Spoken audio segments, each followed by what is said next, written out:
Number one is we tend to study personalities. Now, I begin with that one because what we're talking about are 10 things that I observe Aspies doing seemingly without thinking. Now, a lot of what we're talking about actually is thinking. So when I use that term without thinking, what I mean, these are things that seem to come automatic to people with Asperger syndrome, high functioning, autism, or just autistic. So the first one is we tend to study personalities, which is what I'm doing with this video. Now, this is not based upon any laboratory study outside of my own observation, which is, again, why we're starting with number one. That's what I do. I like to study personalities. I like to observe people and notice what they are doing. A lot of my learning is autodidactic. I teach myself, but I also study what other people have to say, which is part of being autodidactic, studying personalities. So, I don't know about you, but I wonder what makes people tick. I wonder why they think the way they think, why they do what they do, what motivates them to do something that may seem to be not in their best interest, but they do it anyhow. And one of those things, for example, I got a problem with this, is maybe eating food that's not good for us, or maybe eating too much food or not eating enough food. Why do we do those sorts of things? Well, I just want to know. I want to know why I do it myself. So I study personalities, and I notice that other people with Asperger syndrome seem to do the same thing.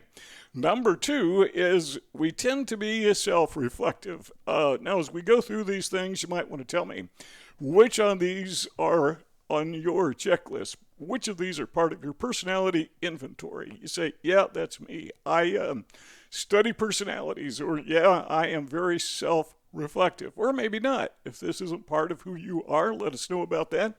But we are self-reflective in that we think about ourselves, and that's not necessarily selfish. That's it is in a positive sense, but it's not arrogant, it's not narcissistic. We need to be aware of ourselves because no one else is ever going to be as keenly aware of ourselves as we are. Now, this is not just something when we talk about mentally, but we're also talking about physically. So, taking care of our well-being. And because we tend to do this, because we are self-reflective, we see those areas that in which we need self-improvement. We need to take the bull by the horns, so to speak, and say, look, I'm lacking in this area. I need to beef this up. I need to improve it. Or maybe if we can't improve it, we don't. But at least me, I get very frustrated when I know there's some area of my life that is really kind of falling behind, but I want to improve that, but I just can't. Now, to me, that's frustrating. I don't know about you, but we tend to be self-reflective. Number three is we tend to be time conscious. I've got a spreadsheet, and I understand spreadsheets. Excuse me, that's plural. But I understand that it is so much more efficient if I know what I am doing when I am doing it beforehand. I'm just time conscious. And if I do the same thing the same day every month, or if I do the same thing the same week every month, or if I have the same food plan that I follow every day or every week, it's much more efficient, better at getting things done and getting them done in a timely manner. Now, the interesting thing about time is a lot of people say, you take time to do this or you take time to do something else. You don't take time. Time takes itself. You either use it or lose it. And people with Asperger syndrome, at least the ones that I know, they understand that principle very well. You use the time that is allotted to you, and if you don't use it effectively and efficiently, then it's gone. That's gone forever. And if you may have to try to make up time, but that's another misnomer. You can't make up time because it's gone. You can't save time. Either use it again or lose it, and you can't make up time. You can't make time. Time is an abstract. It's just gone. If you don't use it, people with Asperger syndrome understand those things. They understand abstracts. We're going to talk about that some more in a moment. So number three is we are time conscious, and number four is we tend to be curious people. And again, there are exceptions. If you are the exception, you may want to let us know in the comments section, but we want to know how things work. Now, I am not particularly mechanically inclined. Maybe I would be if I'd grown up in a different environment, but I know guys who grew up in a family of girls who were not interested the slightest in mechanics, particularly auto mechanics. But, I know guys who grew up in that environment, but still, they're amazing mechanics. They just seem to have a knack for it. Unfortunately, well, that's not me, but I notice that other people with Asperger syndrome, they understand how things work. They're curious about, and it's because they're curious about how things work. They see it working. For example, I don't know, think of any mechanical advice from something that is driven by a gasoline engine, lawnmower car, maybe a watch or a clock, maybe wondering how a building is constructed and what materials and what math has to go into this thing so it doesn't fall over, so it's resistant to earthquakes and natural phenomena. They wonder about those things, and so they dig into it, many of them, to find out, to different degrees. Not every Aspie is an architect, obviously. Not every Aspie is an auto mechanic, but the principle is that we tend to wonder, how does that work? Why does it work that way? Why does air conditioning cool the air? How does that happen? A lot of people wonder about that, but a lot of people, they don't care. Just as long as it works, that's fine with them, but you got to keep this in mind. Chances are, whatever that thing is that's working and making our lives more pleasant, more functional, more practical, probably the inventor behind all of that was a person with Asperger syndrome, because they're curious. Number 5 is people with Asperger syndrome don't seem to be very superficial. By superficial, I mean we're going to delve into this a little bit deeper, but by superficial, I mean they look beyond the surface. They're not particularly interested in what other people think, because other people, neurotypical people, tend to look at, and again, we'll talk about this again in a moment, but they tend to be more interested in how your hair looks, as if that really matters. I mean, I'm concerned about my hair falling out. It turns gray. I'm perfectly okay with that. I'm nearly 70 years old, and it's got a little bit of gray in it, but it's not gone far. But quite frankly, I don't care less. I remember when I was a kid, particularly a teenager, I absolutely positively hated haircuts. There's nothing in my life that I could think of that was expected of me to do routinely and get a haircut. And that was in a day and age, late 1960s, early 1970s, where there were still a lot of even middle-aged adults who had grown up in the short hair era. What else do you call it? The post-World War II era, the World War II era. Those people were still around. And they found a hair that was long to be... they just didn't like it. And, my long hair, it's about like it is now. This is what they thought was, outrageously long. I really didn't care, because that was so superficial. But if you grow up in like I did, in a fundamentalist Christian environment, and that is part of their make-believe doctrinal whatever, that if you don't have extremely short hair as a guy, then somehow you're worldly. And I thought, man, that is so stupid, besides not being theologically accurate. What about the founders of the country? Thomas Jefferson, George Washington, go down the list, all those guys, Samuel Adams, they all had long hair. Were they bad people? What about John Dillinger? He had really short hair. He'd make a really good fundamentalist. But, fundamentalist Christian. According to these people, at least his hairstyle was in line. To me, that was superficial thinking. They weren't thinking beyond the peer pressure, and sometimes religious peer pressure is the worst kind. They weren't thinking beyond that. But people with Asperger syndrome, they don't think superficially, at least the ones that I know don't. Number 6 is they are, on the contrary, abstract thinkers. That is to say, they conceptualize. Now, an abstract is something that you visualize, you conceptualize it, even though it doesn't exist.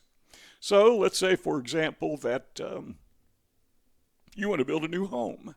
You want to build a new house. You want to build your dream house. And so in your mind, without putting this down on paper, without creating drawings or whatever, you have a really good idea of what it's going to look like. Now, you may have photographs or whatever that you found and put some of these ideas together from those, but it's all abstract. It's all inside your head. Now, the challenge for an Aspie is to get it out of his head or her head so he or she can present it to the people who are actually going to construct it, to the architect who is going to put all this together on paper, so that it's no longer just abstract, so that it is a visual perception. And once again, that's why I think people with Asperger syndrome tend to be inventors, because we can think of it without seeing it. We can visualize it without seeing it. We can think of, okay, how am I going to make this bicycle fly? Wright brothers, they were bicycle mechanics, and nobody had ever seen an airplane ever, but they saw it inside their head. Now, I don't know that they were autistic, but this is the principle nonetheless. So they took that abstract, they got it outside their head, they put it into practical terms, which is they made an airplane which stayed in the air. I don't know how long it stayed, maybe a few seconds, but there it was. And at the beginning of that, the next thing you know, in a few years, Charles Lindbergh is making a solo flight across the Atlantic Ocean. And a few years later, we're landing on the moon, because a couple guys were thinking abstract. Number 7 is people with Asperger syndrome seem to be very good at listening before they respond. Now, I don't know if they do this intentionally or if they listen, because a lot of people with Asperger syndrome, with autism, we're not talkers by and large. We tend to be quiet people. We're misunderstood as being withdrawn, sometimes aloof or arrogant, but we tend to be quiet. And the option is pay attention and listen. It's kind of like the only other option other than let your mind wander. And if you're in close proximity with someone else and they're talking, typically you're going to listen. People with Asperger syndrome often find themselves in that awkward position where they're sitting alone with someone and nobody's talking because you don't have anything to say. At least I find myself in that position. And so I try to make small talk, but I'm not very good at it. But the point of all that is we often listen. But then once we hear it, then whatever the other person is saying, then we may find ourselves in a position where we can respond, particularly if it's in a area of interest to us. Number 8, we have this knack for being able to stand alone. Now, there is a saying, this is what I was referring to earlier. There is a saying that form follows function. So in other words, it's not the style that's important, it's what it does that's important, at least to an Aspie. But to practical people, to neurotypical people, unpractical people rather, neurotypical people, style is so important, because peer pressure is so important, because being accepted socially is so important to their survival. And I can understand that, because there is a certain dynamic to a group. Call it group dynamics. So we defend each other, we protect each other, we help each other. But sometimes that group dynamic dominates and becomes so overwhelming that we forget the practicality of what is behind it. So style becomes important so we can be a part of the group, so we can be accepted by the group. And the odd thing about that is what was in style in the 1920s was not in style in the 1930s and 1940s. It was totally different. 1950s, which I kind of like the 1950 style and the 1980 style by and large. But, it's style. If you show up at a 1980s disco, did they still do disco in the 1980s? I don't know. Show up at a disco with a 1940s hairstyle and 1940s dress. People look at you like you're weird. Who cares? Well, first of all, I wouldn't show up at a disco anyhow, so I wouldn't know about those things. But you get the point. We tend to be individuals who stand alone because we don't care about style nearly as much, and we do a little bit, but nearly as much as people who are neurotypical. And again, it's that social climbing thing, the group dynamics, that makes us seem to be eccentric in the views of others, and we are. because they are concentric. They all fit together. They're a circle and a circle and a circle and a circle, and they all match. Some bigger than others, but they all match. But people with Asperger syndrome, our circle doesn't match. In fact, it may be a square. People call us squares, or they used to. Back in the 1950s, that was the style. Number 9 is we tend to avoid boredom. I don't know that this is particularly an Aspie trait. I don't like boredom. I don't know that anybody likes boredom. But it could be that we are just simply more easily bored because we like to have our brain stimulated all the time. So it could be our aversion to boredom is that we're easily bored. We have to be doing something. We have to be looking at something, watching something, having our mind engaged. And if not, let's go to sleep. And if we're not sleeping or our mind is not being activated by something, it will self-activate. We begin thinking, maybe even daydreaming. That is the way that we are. We avoid boredom. We need that mental stimulation. One of the things that I do, and I always have done this, even when I was a kid, is I'll do something physical so that my brain, I don't like to just sit down and think. I like to move and think. I don't know why. I don't know if other Aspies do that or not. Do you do it? You can let me know. But when I was a kid, I'd go out and I'd ride my bicycle, for a very long time. Figure 8, circles around the block, whatever, over and over and over again. So here I am pushing 70 years old. I don't ride a bicycle, but I walk. I would probably jog if I could, but good thing I don't. I probably wear myself out. But what do you do when you walk? Go a couple miles, 2.5 miles.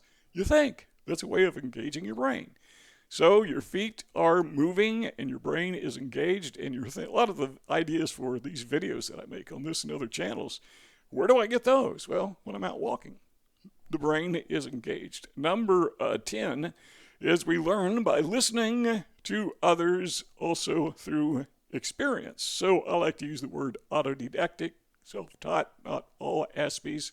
In fact, many of them excel very much in an institution, academic institutions. They like that environment. They like the structure.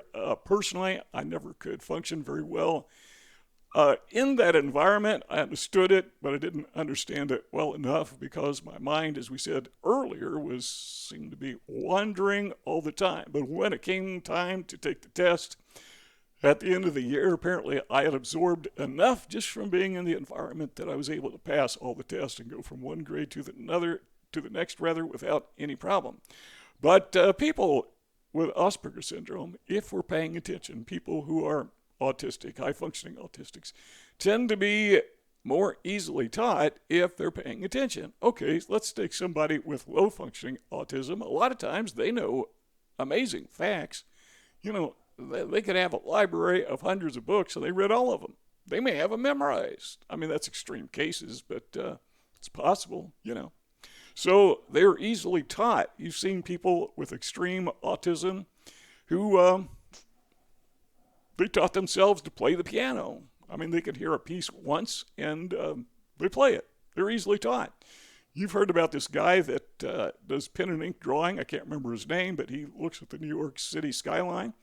And from memory, after a few minutes of observing from the perspective of a helicopter, he just draws out the whole thing. It all stuck. He's very easily taught. Now, he may be deficient in other areas. That's why we call that part of the spectrum low functioning, but still, easily taught. So the key for me was learning how to pay attention. And once you get it, well, the good news is once you get it, you hopefully, then you got it. Well, if you take a look at your screen, what you're going to see is you're going to see 2 rectangles. Now, if you want to keep talking, all you have to do is click one of those 2 rectangles. Our conversation will continue. If not, thanks for stopping by. And we will see you all next time.